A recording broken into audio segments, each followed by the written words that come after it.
Hi everyone, welcome back to my channel Explore with Aditi Vyas. In today's video, I'm going to discuss about ammonia, chapter number 9. Alright, but before that, if you are new to my channel, please subscribe to it and watch the video till end. If you like it, then share it with your friends. Let's start with ammonia. If I talk about its molecular mass, then the molecular mass is 17 and the molecular formula is NH3. It is the only gas which is basic in nature, and in ammonia covalent bonding is present, and according to Lewis diagram, it has lone pair of electron, and this lone pair of electron is the reason of basicity of this ammonia. All right. If I talk about the covalent bonding, then both nitrogen and hydrogen shared equal pair of electron and form the covalent bond, while nitrogen has a lone pair. Okay.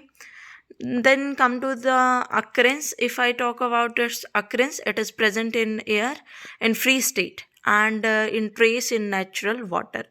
Also present in combined form like ammonium sulfate, etc. All right, and it is basically found in decaying material like plants, plant waste, etc. Okay, bitter in taste because it is basic in nature. Now the question arises that is ammonia doesn't have OH. Okay, we are saying that an element or a compound having OH, releasing OH, then it is basic in nature. If ammonia doesn't have OH, then why it is basic in nature? Okay, according to Arrhenius theory, we need OH to prove that the given compound is basic in nature. But according to Lewis theory, having lone pair of electron indicates basicity. Okay, so ammonia has a lone pair of electron, then it is basic in nature. Okay, now come to the lab preparation of NH3, which is very important. Okay, from ammonium salt and alkali we can prepare the ammonia. Okay, here we are using NaOH and KOH and prepare the ammonia gas, but this is not used in lab, and the reason is NaOH and KOH both are alkali, but these are deliquescent, which means it is reacting with environment. Okay, but the another reason is it is too expensive. So here we are using slaked lime, and the ratio is 2:3, means we are using 2:3, yani ki 2 ratio of ammonium salt and 3 ratio of alkali. The reason is the ammonium salt is showing sublimation and expensive than slaked lime. All right, so here we get the ammonia gas and water. Okay, then the question is arising that is why to use high ratio of alkali in lab preparation of NH3. Again, the reason is because it is cheap and do not show sublimation. All right. Now, here is the apparatus through which we can see how to collect the ammonia. Here we are providing heat to the stilt flask, and the ammonium salt and slaked lime is in this flask, and then we get the ammonia and water. Then we are using drying agent, that is CaO, and then we collect the ammonia. All right, so ammonia is collected by downward displacement of air. Okay, very important word, that ammonia is collected by downward displacement of air, and the reason is ammonia is lighter than air. Okay, means ammonia is getting upward, and ammonia is highly soluble in water. In case of water, ammonia is highly soluble. Okay, then the question arising from this figure, that is why flask is tilted. The reason is to prevent the glass cracking. All right, and water vapor does not trickle back. If you are using the straight flask, then the water vapor come back. Okay, and the flask may be break, but in case of tilted flask, it prevent the glass cracking. Then why only CaO is used? okay, as a drying agent. We have concentrated H2SO4. Then why we are not using that? The reason is CaO is basic in nature, and we know that ammonia is also basic. Then it does not going to show any kind of reaction. While in case of concentrated H2SO4, it is acidic, so it will show neutralization reaction. All right. Then one more question is there, that is, can we use NH4NO3? It is also ammonium salt. Then the answer is no, because it is too explosive and decompose during heating. When we are going to provide heat to the reaction, it will decompose and do not provide the preferred reaction. All right. Then from metal nitrides we can prepare ammonia from metal nitrides, okay, but this process is not used basically because this is very costly process. These metal nitrides are too costly. All right. Then come to the preparation of aqueous ammonia, and we had discussed this process in the case of HCl. Okay, so I'm just going to give you simple hints in this video, that NH3 is very soluble as HCl is very soluble in water, and atmospheric pressure is increased, and this water in the container go in the pipe. Okay, so the reason is rate of dissolving is very fast than the production. Okay, because production is slower and the solubility is too much high. That's the reason we are using inverted funnel arrangement. And if you will get the MCQs like why we are using the inverted funnel arrangement, the reason is to stop back suction. Okay, it will prevent back suction and give higher surface area for rate of higher or larger surface, so rate of dissolving decrease. Then come to the properties of ammonia. It is colorless, lighter than air, and because it is lighter than air, that's the reason it is showing the downward displacement. All right. Pungent smell, basic gas, known poisonous and bitter in taste, but when it is consumed in high amount, then it may be poisonous. All right. Then to show the high solubility of ammonia in water, we are using the fountain experiment, and it is as same as we do in HCl chapter, but here the change is red to blue. Okay, in case of HCl there is change of blue to red because it is acidic, and our ammonia is basic, so here the change occur from red to blue.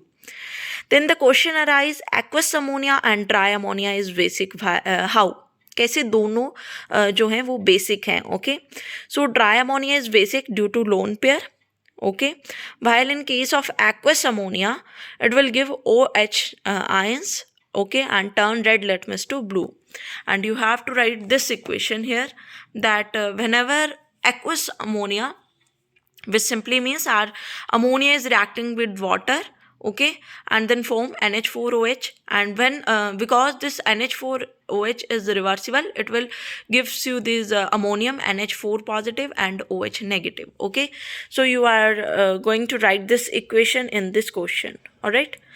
Then reaction due to basic nature, if we are going to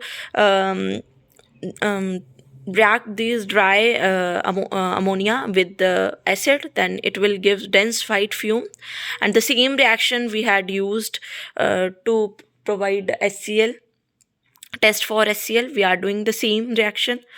Then the reaction of aqueous ammonia. In case of aqueous ammonia, it will give you NH4Cl plus water. All right. Then NH3 is a good reducing agent, while H2SO4 is good oxidizing agent. The reason is explained through this reaction, like black in color of CuO is reacting with ammonia and will give you copper red precipitate as well as nitrogen gas. Okay, so in paper you have to explain this, that the nitrogen gas is prepared by this reaction. Here you have to write about nitrogen is a good reducing agent, and then you have to write this equation. Then reaction with chlorine, if there is excess in ammonia, it will show different reaction, while in case of excess chlorine, it will show different reaction. All right. Then come to the next page, combustion of NH3. It doesn't burn in air, but it burns when there is excess of oxygen, all right, or it burns in the presence of oxygen. It will gives you yellowish green flame, all right. And then reaction with oxygen in presence of catalyst, it will show different reaction in the absence of catalyst, and in presence of catalyst it will show different reaction. It will provide you reddish brown gas, and platinum continue to glow red even after heating is stopped, all right. The reason is it will show exothermic reaction, means it will provide heat to the surrounding and not absorbing from them. Then come to the uses of ammonia. Ammonia is used as fertilizer. Liquid ammonia is used in refrigerant. All right, but we all know that chloroform is the main gas. Then ammonia solution is used in labs. All right. Then come to the Haber process. Very very important. Industrial preparation of ammonia. All right, in which we will take N2 plus H2, and in the presence of catalyst the reaction is proceeded, but the reaction is proceed in very very low temperature but high pressure. So the conditions for this process is exothermic reaction. It will exert the heat and not absorbing, all right. Low temperature, because it is exothermic, it doesn't require much heat. Molybdenum used as promoter, while iron is used as catalyst. High pressure will be provided to get the better yield of ammonia. Here we are using 1:3, while we are getting only 2 yield of ammonia, all right. And nitrogen and hydrogen should be free from impurities, then the reaction will take place. How to collect the ammonia? Because this reaction is reversible, then we have this nitrogen, hydrogen and ammonia. Then how to collect the pure ammonia, and how to collect the ammonia? By condensation, because NH3 liquefying very easily as compared to nitrogen and hydrogen.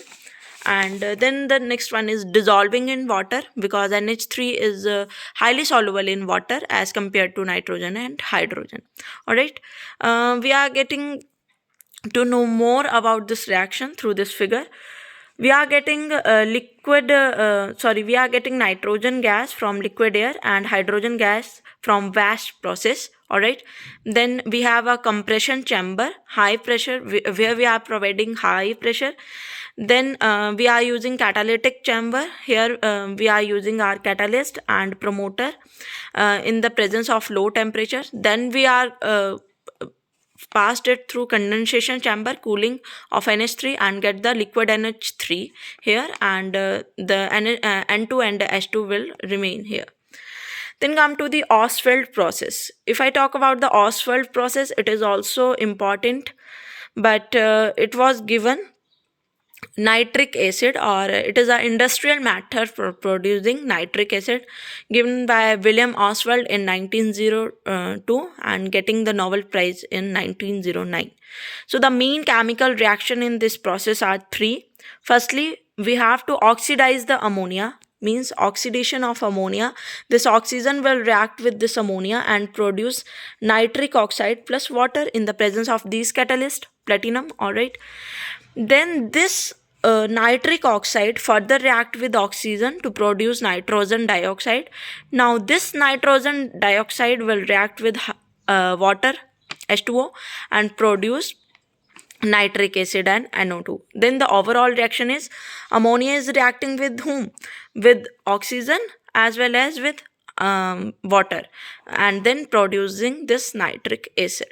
So this is all about ammonia. I hope you all understand it. Thank you for watching. Stay connected.